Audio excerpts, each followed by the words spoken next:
पिछले एपिसोड में हमने देखा कि प्रोफेसर टूरू ऐसे बोलते हैं कि ऐसा अगर तुम्हारे पास कोई पावरफुल पोकेमॉन हो या फिर तुम्हारे पास कोई लेजेंडरी पोकेमॉन हो तो तुम उसको बुला लो, वो तुम्हारी मदद करेगा उस खतरनाक लेजेंडरी पोकेमॉन से वापस से बैटल करने में। तभी ऐस बोलता है कि ठीक है प्रोफेसर, मैं उसको बुला लेता हूँ।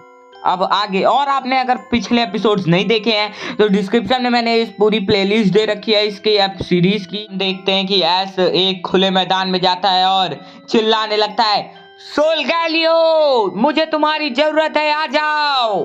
हमें दिखाया जाता है कि सोलगैलियो जो रहता है वो सीधा ऐस के पास आ जाता है और फिर ऐस को चाटने लगता है, ऐस को गले लगा लेता है और चाटने लगता है और फिर दोनों एक दूसरे को देख के बहुत ज्यादा खुश हो जाते हैं।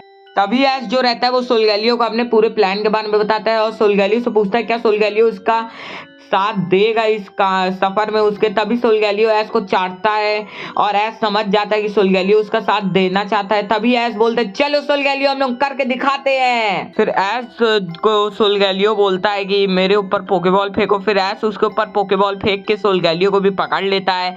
फिर उसके बाद ऐस, गो और सेरेना तीनों अपने सफर में आगे निकल जाते हैं और तीनों अब सफर में क्या करेंगे देखते हैं, चलिए।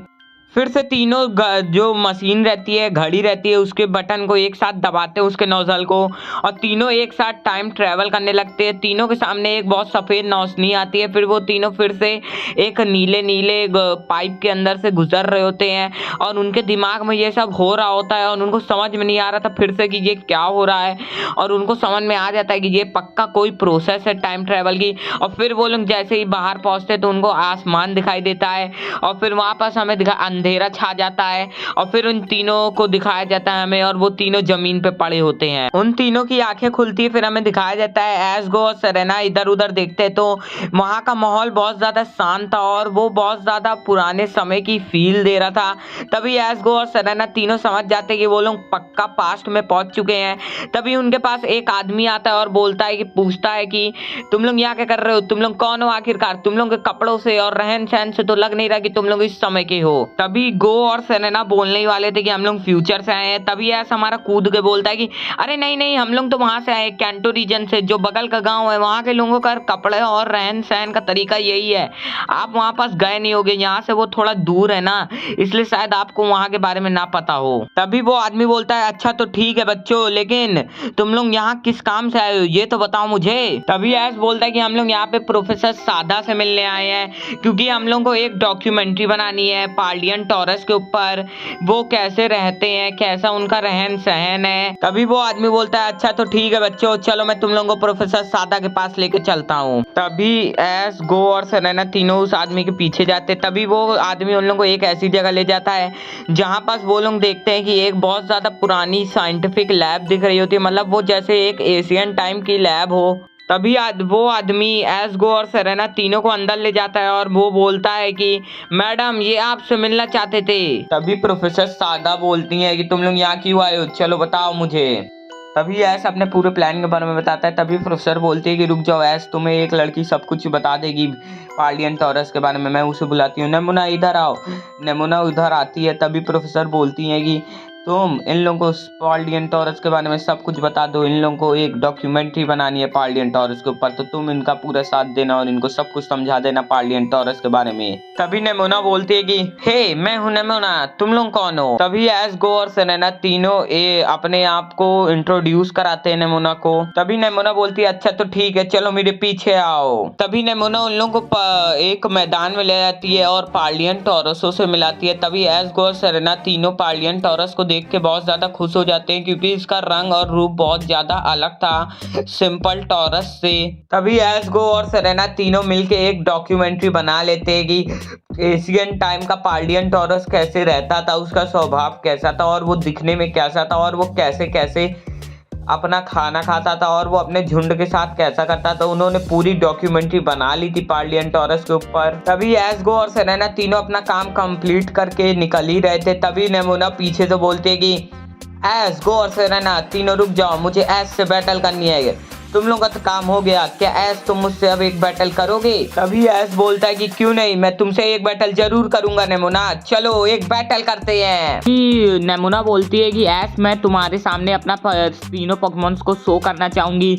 उसके तीनों पोकेमॉन होते हैं पाउमी, लीचोंग और स्मोलिव पोकेमॉन। ऐस उनको देख के हैरान हो जाता क्योंकि उसने ऐसे पोकेमॉन्स को पहली बार देखा था। तभी नेमोना सबसे पहले अपने पाउमी को चुनती है और तभी ऐस अपने पिकाचू से बोलता है जाओ पिकाचू अभी थंडर बोल्ट का इस्तेमाल करो। पिकाचू अपने थंडर बोल्ट का इस्तेमाल करता है जो सीधा जाके अपने पाउमी को लग जाता है। तभी पाउमी को कोई फर्क नहीं पड़ता। तभी नेमोना बोलती है कि पाउमी भी ऐस एक इलेक्ट्रिक टाइप पोकेमॉन है तो पाउमी को कोई असर नहीं पड़ेगा तुम्हारी अटैक से। तभी नेमोना अपने पाउमी से पता नहीं कौन सा अटैक इस्तेमाल करवाती है जो सीधा पिकाचू को लग जाता है और पिकाचू घायल हो जाता है। तभी ऐस बोलता है कि पिकाचू जाओ अभी अपनी आयरन टेल का इस्तेमाल करो। पिकाचू के आयरन टेल से पाउमी बहुत ज्यादा घायल हो गया था। तभी नेमोना ये देख के बोलती है कि ऐस तुम्हारा पिकाचू बहुत ज्यादा पावरफुल है। तभी नेमोना अपने पाउमी से वोल्ट टैकल इस्तेमाल करने को बोलती है। तभी सामने से पिकाचू भी अपने वोल्ट टैकल का इस्तेमाल करता है। दोनों के हमले आपस में टकरा जाते हैं और एक बहुत बड़ा धमाका हो जाता है। तभी हमें दिखाया जाता है कि पिकाचू अभी भी खड़ा है और भाई यार पाउमी हमारा लड़ने के काबिल नहीं बचा है। तभी नेमोना बोलती है कि ऐस तुम्हारा पिकाचू बहुत पावरफुल है लेकिन अब बारी है उसकी। नेमोना अपने स्मोलिव को चुनती है और उससे बोलती है जाओ स्मोलिव अभी क्विक अटैक इस्तेमाल करो। क्विक अटैक सीधा पिकाचू को लग जाता है, पिकाचू घायल हो जाता है। तभी नेमोना का स्मोलिव सामने से लीफ स्टॉर्म यूज करता है और पिकाचू भी सामने से अपना इलेक्ट्रो बॉल का इस्तेमाल कर देता है। दोनों के अटैक आपस में लड़ जाते हैं और धमाका हो जाता है। अभी नेमोना का स्मोलिव सामने से अपने लेजर लीफ का इस्तेमाल करता है। लेजर लीफ सीधा पिकाचू को लगने ही वाला था। तभी पिकाचू अपने थंडर बोल्ट का इस्तेमाल कर देता है।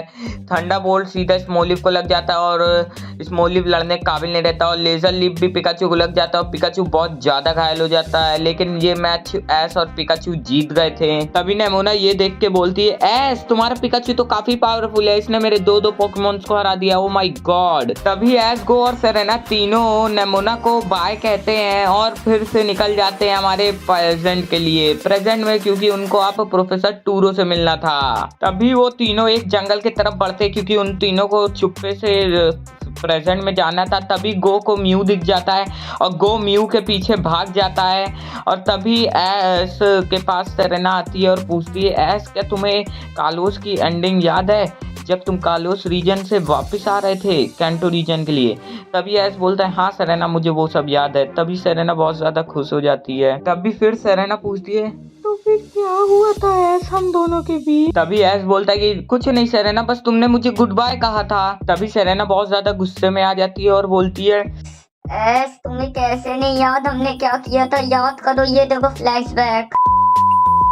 तभी ऐस, गो और सेरेना तीनों प्रोफेसर टूरो की लैब के अंदर जाते हैं और वो प्रोफेसर टूरो को बताते हैं कि उन्होंने एक डॉक्यूमेंट्री बना ली है पास्ट के पार्लियनटोरस के ऊपर, तो अब उनको क्या करना होगा ज्वेल ऑफ लाइफ को लेने के लिए। तभी प्रोफेसर टूरो बोलते हैं कि ऐस, गो और सेरेना तीनों चिंता मत करो, मैं इस डॉक्यूमेंट्री के हिसाब से उस ज्वेल ऑफ लाइफ को वापस जिंदा कर सकता हूँ, मतलब कि मैं उसको वापस से इजाफ कर सकता हूँ। इसके लिए मुझे थोड़ा सा समय लगा। मेरे पास एक मशीन है, उसकी मदद से, तुम्हारी डॉक्यूमेंट्री की मदद से और उसकी मदद से मैं एक ज्वेल ऑफ लाइफ को बना सकता हूँ और वो ज्वेल ऑफ लाइफ सिर्फ इस मशीन की मदद से इजाफ हो सकती है और इस डॉक्यूमेंट्री की मदद से। तभी ऐस बोलता है ठीक है प्रोफेसर, कल मैं आऊंगा आपसे ज्वेल ऑफ लाइफ लेने के लिए, मुझे बता दीजिएगा मैं कैसे उससे कहाँ क्या करना है उसका मुझे।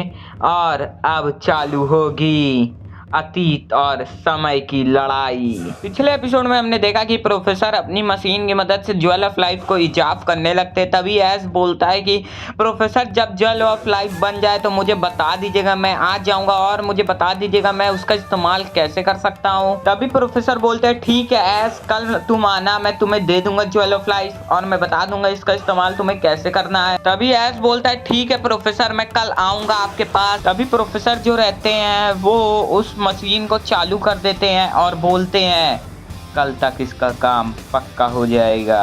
तभी ऐस और पिकाचू सोने ही जा रहे थे। तभी ऐस पिकाचू को बताता है कि वो कैसे उन सारी ज्वेल ऑफ लाइफ्स को इकट्ठा करके उस पोकेमॉन मास्टर से लड़के वो इस दुनिया का सबसे ताकतवर ट्रेनर के साथ साथ वो एक पोकेमॉन मास्टर बन जाएगा। फिर वो दोनों घोड़े बेचकर सो जाते हैं। तभी सीन सेरेना की तरफ शिफ्ट होता है। तभी हमें दिखाया जाता है सेरेना सो रही होती है, लेकिन तभी सेरेना को अचानक से कुछ आवाजें सुनाई देने लगती है। तभी वो अपने रूम के बाहर जाती है और नीचे जाती है। तभी वो देखती है उस मशीन के रूम में पहुंच जाती है। तभी वो देखती है उस मशीन में से बहुत ज़्यादा तेज़ी से रोशनी आ रही थी और कुछ अजीब सी आवाज़ें आ रही थी। तभी सेरेना बहुत ज़्यादा डर जाती है और चिल्ला पड़ती है। तभी सेरेना की आंखें खुल जाती है। तभी वो देखती है ये सब तो एक सपना था और वो बहुत ज़्यादा डर जाती है और फिर वो सोचने लगती है कि उसको आखिरकार ऐसा सपना क्यों आया होगा। लेकिन वो फिर से हिम्मत जुटाकर सो जाती है। अब सुबह हो जाती है। तभी ऐश, गो और सेरेना तीनों प्रोफेसर टाइफून की लैब के अंदर जाते हैं और तभी वो लोग प्रोफेसर टाइफून से बोलते हैं, क्या प्रोफेसर टाइफून आपका ज्वेल ऑफ लाइफ इजाफ हो गया है? तभी प्रोफेसर टाइफून की तरफ से जवाब आता है, हाँ ऐश, ये बन चुका है और मैं पूरी रात इसमें काम में लगा रहा और आखिरकार ये बन चुका है। तभी प्रोफेसर टाइफून जो रहते हैं वो ज्वेल ऑफ लाइफ ऐश को देते हैं और ऐश उस ज्वेल ऑफ लाइफ को देख के बोलता है, ओह तो ये है ज्वेल ऑफ लाइफ, ये तो काफ़ी सुंदर है। तभी प्रोफेसर बोलते हैं कि ऐश रुको, तुम अपने अगले मिशन पे जाने से पहले मैं तुम्हें एक चीज़ देना चाहता हूँ। ये लो, ये रहा पार्लियन पोकेडेक्स, तुम इसको ले लो, ये तुम्हारे बहुत काम आएगा क्योंकि इसमें पार्लिया रीजन के पास्ट और प्रेजेंट के सारे पोकेमॉन्स की डिटेल्स हैं। इसमें फ्यूचर की डिटेल्स इसलिए नहीं है क्योंकि अब तक हमने फ्यूचर के बारे में हमें क्या पता होगा, हम कुछ नहीं जानते फ्यूचर के बारे में।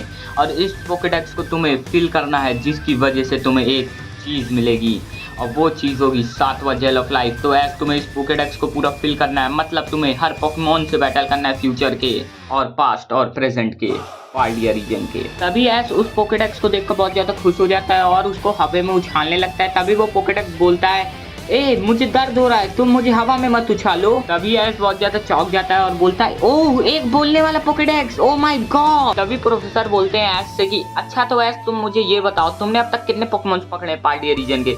तभी ऐश थोड़ा घबराता है और बोलता है, अभी तक तो ये एक भी नहीं पकड़े प्रोफेसर। तभी प्रोफेसर बोलते हैं, ऐश तुमने एक भी पोकेमॉन अब तक नहीं पकड़े पार्लिया रीजन के? वो एक्चुअली तो मैंने तुम्हें दे दिया था, लेकिन तुम हर मिशन को कंप्लीट करते जाओगे, तुम्हें पार्लिया रीजन की एनर्जी की जरूरत पड़ेगी। अगर तुम पार्लिया रीजन के पोकेमॉन्स को नहीं पकड़ोगे तो तुम्हारे पास उस एनर्जी की कमी पड़ जाएगी और तुम मिशन में कमजोर पड़ जाओगे और फिर तुम मिशन नहीं कंप्लीट कर पाओगे। ऐश तभी ऐश बोलता है, ठीक है प्रोफेसर, अब से मैं पार्लिया रीजन के पोकेमॉन्स को भी पकड़ूंगा। तभी प्रोफेसर बोलते हैं, तो ठीक है ऐश, बहुत बढ़िया। तभी ऐश, गो और सेरेना तीनों पूछते हैं प्रोफेसर से, तो प्रोफेसर हमारा अगला मिशन क्या है? तभी प्रोफेसर बोलते हैं, ऐश, गो और सेरेना तुम तीनों का असली मिशन तो अब चालू होगा। तुम लोगों को पास्ट में जाना है और एक तुमको बहुत गुप्त जगह मिलेगी, गुफा। पोकेडेक्स तुम्हें उस जो गुफा तक तो पहुंचा देगा, लेकिन उस गुफा के अंदर गहराइयों में जाना है तुम्हें और वहां से एक एग लाना है जिसका नाम होगा ईस्टर एग। और उस पोकेमॉन के उस एग के अंदर एक बहुत खतरनाक पोकेमॉन निकलेगा और उसी की मदद से हम उस ज्वेल ऑफ लाइफ को इजाफ कर पाएंगे, अगले ज्वेल ऑफ लाइफ को। इसलिए तुम्हें उस गुफा में बहुत सावधानी से जाना है क्योंकि वहाँ पर बहुत सारे खतरे हैं। तभी ऐश बोलता है, तो ठीक है प्रोफेसर, हम लोग रेडी हैं, हम लोग वहाँ जरूर जाएंगे। पिछले एपिसोड में हम सब ने देखा कि ऐश निकल जाता है अपने सफर के लिए क्योंकि उसको पता चल चुका था कि उसको अगला ज्वेल ऑफ लाइफ कैसे मिलेगा और वो प्रोफेसर से बोलता है, ठीक है प्रोफेसर, हम लोग जा रहे हैं अब आगे। तभी ऐश, गो, सेरेना तीनों उस टाइम मशीन वॉच के नोजल को एक साथ दबाते हैं और जिसकी वजह से वो लोग एक अलग वर्ल्ड में पहुंच जाते हैं और फिर से वो टाइम ट्रेवल करने लगते हैं। उनके सामने सफ़ेद रोशनी आती है और वो नीले नीले एक उसके अंदर से जाने लगते हैं और अब की बार तो उनको इस चीज़ की आदत पड़ चुकी थी और उनको जैसे कोई फ़र्क ही ना पड़ रहा हो ऐसा लग रहा था। और वो तीनों मज़े लेते हुए उसके अंदर से जा रहे होते हैं और उनके सामने एक नीला आसमान आ जाता है। फिर तभी वो तीनों उठते हैं और तभी ऐश अपने पोकेडेक्स से पूछना चालू कर देता है कि आखिरकार वो गुफा कहाँ है जहाँ पास उनको वो ईस्टर एग मिलेगा। तभी वो पोकेडेक्स बोलता है, अच्छा तो तुम लोगों को उस गुफा के पास जाना है, तो चलो मेरे पीछे आओ, जल्दी आओ मेरे पीछे। तभी ऐश, गो और सेरेना तीनों उस पोकेडेक्स के पीछे भागने लगते हैं क्योंकि वही पोकेडेक्स उन लोगों को उस ईस्टर एग तक ले जाएगा। तभी ऐश, गो और सेरेना आखिरकार उस गुफा के पास पहुंच जाते हैं। तभी वो तीनों उस गुफा के अंदर जाने लगते हैं। वो गुफा के अंदर जाते हैं तो देखते हैं वहां पर बहुत ज्यादा अंधेरा छाया हुआ था और वो गुफा अंदर से बहुत ज्यादा डरावनी थी और उस गुफा के अंदर से बहुत ज्यादा डरावनी आवाजें आ रही थी। वो तीनों उन आवाजों को सुनकर बहुत ज्यादा डर चुके थे। वो तीनों उस गुफा के अंदर धीरे धीरे जा रहे थे।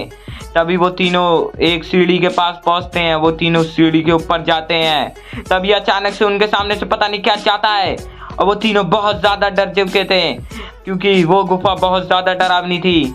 धीरे धीरे वो तीनों उसके अंदर जा ही रहे थे, तभी उनके सामने एक पोकेमॉन आ जाता है। तभी ऐस अपने पोकेडेक्स से पूछता है कि पोकेडेक्स ये आखिरकार कौन सा पोकेमॉन है। तभी पोकेडेक्स जवाब में बोलता है कि ये पोकेमॉन एशियन टाइम का पोकेमॉन है, इसका नाम है कोराइडॉन पोकेमॉन, और ये एक ऐसा पोकेमॉन है जो कोई भी चीज में तब्दील हो सकता है। कभी भी ये हवा में भी उड़ सकता है, कभी ये गाड़ी बन सकता है, ये कुछ भी बन सकता है, और इसकी पावर बहुत नेक्स्ट लेवल होती है। तभी ऐस बोलता है तब तो मैं इसको पक्का पकड़ूंगा, जाओ सोलगैलियो। तभी ऐस बोलता है सोलगैलियो से, जाओ सोलगैलियो अभी गीगा इम्पैक्ट का इस्तेमाल करो। सोलगैलियो अपने गीगा इम्पैक्ट का इस्तेमाल करता है। तभी सामने से कोराइडॉन भी पता नहीं कौन सा अटैक इस्तेमाल करता है। दोनों के हमले आपस में टकरा जाते हैं। दोनों के हमलों के टकराने की वजह से एक बहुत बड़ा धमाका हो जाता है। जब धमाके का धुआं उड़ता है तो हमें दिखाया जाता है सोलगैलियो और कोराइडॉन काफी घायल हो चुके हैं। तभी ऐस अपने सोलगैलियो से बोलता है, जाओ सोलगैलियो अब की बार अपना फ्लेयर ब्लिट्स का इस्तेमाल करो। सोलगैलियो अपने फ्लेयर ब्लिट्स का इस्तेमाल करता है। तभी सामने से कोराइडॉन भी अपने मिटियोर मैस का इस्तेमाल कर देता है। दोनों के हमले आपस में टकरा जाते हैं और दोनों को बहुत ज्यादा घायल कर देते हैं। तभी हमें दिखाया जाता है वो दोनों एक दूसरे से पे हमले करे जा रहे थे। दोनों में से कोई हार मानने का नाम ही नहीं ले रहा था। तभी अचानक से पता नहीं कहां से कोराइडॉन गायब हो जाता है और ऐस इधर उधर देखने लगता है कि कोराइडॉन आखिरकार कहां गया, लेकिन ऐस को कोराइडॉन दिख ही नहीं रहा था। ऐस बहुत ज्यादा परेशान हो गया था कि आखिरकार कोराइडॉन पोकेमॉन कहां गया। तभी ऐस के पास सेरेना और गो आते हैं और पूछते हैं कि ऐस आखिरकार तुम कहां चले गए थे, हम दोनों तुमको इतनी देर से ढूंढ रहे थे। तभी ऐस बोलता है कि मैं कोराइडॉन पोकेमॉन के पीछे आ गया था, मुझे वो पोकेमॉन दिख गया था और मैं उसको पकड़ना चाहता था, इसलिए मैं उसके पीछे आ गया था। तभी सेरेना और वो बोलते हैं कि अच्छा ये सब छोड़ो ऐस, हम दोनों को वो ईस्टर एग मिल गया है, चलो हम दोनों के पीछे आओ। तभी ऐस बोलता है अच्छा तो तुम लोगों को वो ईस्टर एग मिल भी गया, जल्दी चलो फिर। ऐस गो सेरेना तीनों उस ईस्टर एग के पास जाते हैं और उस ईस्टर एग को लेते हैं और फिर से टाइम ट्रेवल करके समय में वापस आ जाते हैं। तभी वो तीनों प्रोफेसर टाइफून की लैब में जाते हैं और बोलते प्रोफेसर टाइफून आखिरकार हम लोग ये एग ले आए, लीजिए आपका ईस्टर एग। तभी प्रोफेसर बोलते हैं कि तुम लोग इतनी जल्दी ये एग ले आए, मुझे तुम लोग पे विश्वास था, आखिरकार तुम लोग ये ईस्टर एग ले आए, अब हम लोग दूसरे ज्वेल ऑफ लाइफ को इजाफ कर पाएंगे। पिछले एपिसोड में हमने देखा कि ऐस गो और सेरेना तीनों उस ईस्टर एग को लेके प्रोफेसर टाइफून को दे देते हैं। तभी प्रोफेसर टाइफून बोलते हैं कि अब मुझे बस इसके टूटने का इंतजार करना है, जैसे ये फूटेगा इसमें से एक पोकेमॉन निकलेगा जिसके साथ एक बहुत खतरनाक एनर्जी निकलेगी, उसी की मदद से मैं अगला ज्वेल ऑफ लाइफ को इजाफ कर पाऊंगा। तभी ऐस बोलता है कि अच्छा तो प्रोफेसर कितना टाइम लगेगा इसको फूटने में, क्योंकि मुझे बिल्कुल इंतजार नहीं हो रहा है। तभी प्रोफेसर बोलते हैं ऐस इस अंडे को फूटने में बहुत समय लग सकता है, 1 से 2 हफ्ते लग सकते हैं, इसलिए क्यों ना तब तक तुम अपना दूसरा मिशन कराओ, फ्यूचर में इस बार तुम्हें जाना है। तभी ऐस और गो बोलते हैं तो अच्छा प्रोफेसर हमें बताइए हमारा मिशन क्या है, अगला मिशन क्या है हमारा। तभी प्रोफेसर बोलते हैं तो ऐस तुम्हारा अगला मिशन ये है कि तुम्हें फ्यूचर में जाना है और वहां से डार्क पल लाना है। वो डार्क पल तुम्हें माइट गाई टीम के हेडक्वार्टर में मिल जाएगा और वो माइट गाई टीम बहुत खतरनाक है और उनकी निगरानी बहुत खतरनाक होती है, इसलिए तुम्हें वहां से चुप्पे से लाना है और वो लोग उसके मदद से बहुत गंदा काम करने वाले, इसीलिए हम लोग उसको यहाँ पे लाके उसको हम लोग एक अगले ज्वेल ऑफ लाइफ में इजाफ कर लेंगे। तभी ऐस और गो एक दूसरे को देखते हैं। तभी ऐस बोलता है कि चलो गो करके दिखाते हैं। तभी गो भी बोलता है कि हाँ चलो ऐस करके दिखाते हैं। तभी प्रोफेसर बोलते हैं कि ऐस तुम्हारे साथ सेरेना नहीं जाएगी क्या इस बार, क्योंकि सेरेना तो यहाँ पे नहीं दिख रही है। तभी ऐस और गो बोलते हैं कि सेरेना अंडे का ख्याल रखेगी, क्योंकि अंडे का ख्याल रखना भी जरूरी है। तभी प्रोफेसर बोलते हैं अच्छा तो ये बात है, तो ऐस ठीक है जाओ तुम लोग। ऐस और गो रेडी हो चुके थे फ्यूचर में जाने के लिए, इसलिए दोनों मिलकर एक साथ मशीन का नोजल दबाते हैं, जिसके बाद उन लोगों के सामने सफेद रोशनी आती है। फिर से वो लोग उस नीले के अंदर से जाने लगते हैं। वो लोग धीरे धीरे आगे बढ़ते ही जा रहे थे और वो बहुत तेजी से बढ़ते जा रहे थे और उनको पता चल गया था कि वो टाइम ट्रेवल कर रहे हैं। अब उन दोनों को इसकी आदत हो चुकी थी। उन लोगों के सामने एक सफेद रोशनी आती है, जिसके बाद नीला आसमान आता है और वो लोग फ्यूचर में पहुंच जाते हैं। ऐस अपने पोकेडेक्स से पूछता है कि आखिरकार टीम माइट गाई का हेडक्वार्टर कहाँ है। तभी उसका पोकेडेक्स जवाब देता है कि उसको सिर्फ पास्ट के बारे में पता है, ना कि फ्यूचर के बारे में, इसलिए वो पास्ट की कोई भी जानकारी उसको दे सकता है, उसको फ्यूचर के बारे में कोई जानकारी नहीं है। तभी ऐस और गो डिसाइड करते हैं कि वो दोनों प्रोफेसर टूरो के पास जाएंगे और उनसे पूछेंगे कि आखिरकार टीम माइट गाई का हेडक्वार्टर कहाँ है। तभी एस और गो प्रोफेसर टूरो की लैब के अंदर जाते हैं और प्रोफेसर टूरो से पूछते हैं कि प्रोफेसर आखिरकार टीम माइट गाई का हेडक्वार्टर कहाँ है। तभी प्रोफेसर बोलते हैं तो एस और गो तुम लोग तो बड़े दिन बाद आए हो, तो तुम लोग को टीम माइट गाई का हेडक्वार्टर जानना है कहाँ पास है, तो वो तुम लोग को ब्राजीलिया सिटी में मिल जाएगा। अब एस और गो प्रोफेसर टूरो को शुक्रिया बोलते हैं और निकल जाते हैं ब्राजीलिया सिटी के अपने नए सफर पर। तभी एस और गो अपने टीम माइट गाई के हेडक्वार्टर के सफर पे निकले थे। तभी गो बोलता है कि एस वैसे हम लोग तो वहां चले जाएंगे, लेकिन तुमको क्या पता है कि हम लोग उस हेडक्वार्टर के अंदर कैसे घुसेंगे। तभी एस गो को बोलता है कि अरे गो तुम चिंता मत करो, हम लोग आसानी से उसके अंदर चले जाएंगे, मेरे पास एक आइडिया है। तभी गो एस से बोलता है कि एस तुम ऐसा क्या करने वाले हो कि हम लोग आराम से उसके अंदर चले जाएंगे। तभी एस बोलता है अरे गो मैं तुम्हें समय आने पे बता दूंगा। तभी एस और गो उसके हेडक्वार्टर के पास पहुंच जाते हैं। तभी वो लोग देखते हैं कि वो हेडक्वार्टर बहुत बड़ा है और वहां पास बहुत ज्यादा सिक्योरिटीज हैं। तभी ये सब देख के गो बोलता है कि एस तो सच बताओ तुम कैसे अंदर जाने वाले हो, मुझे मेरा दिमाग खराब हो रहा है, सही बताओ मुझे। तभी एस बोलता है तो गो तुम्हें क्या लगता है मैं इतना पागल हूँ, तो ये देखो ये है विगलेट, मुझे पता था कोई ऐसी ना ऐसी दिक्कत पड़ने ही वाली है, इसलिए मैंने पहले ही इनको पकड़ लिया था। तभी गो बोलता है वाह एस ये तो बहुत क्यूट है। तभी एस बोलता है गो क्या तुम हमारा मिशन भूल गए, हमें यहाँ से डाक पल लेना है और यहाँ से निकलना है क्योंकि इस जगह पे बहुत ज्यादा खतरे हैं। तभी एस अपने विगलेट से बोलता है जाओ विगलेट अभी सुरंग बना दो। तभी एस के विगलेट्स जो रहते हैं वो एक बहुत बड़ी सुरंग बना देते हैं कुछ ही सेकंडों में। तभी एस और गो उस सुरंग के अंदर जाते हैं। तभी एस और गो जैसे ही उस सुरंग के अंदर से निकलते हैं और हेडक्वार्टर के अंदर जाते हैं, तभी चारों ओर सायरन बजने लगता है और उनको चारों तरफ से कुछ आदमियों ने घेर लिया था बंदूक लिए हुए। क्या एस और गो उन लोगों के चंगुल से बच पाएंगे? क्या एस और गो डाक पल लेकर प्रोफेसर टाइफून को दे पाएंगे? क्या एस और गो दोबारा से अपने प्रेजेंट में जा पाएंगे? ये सब देखेंगे हम लोग अगले एपिसोड में।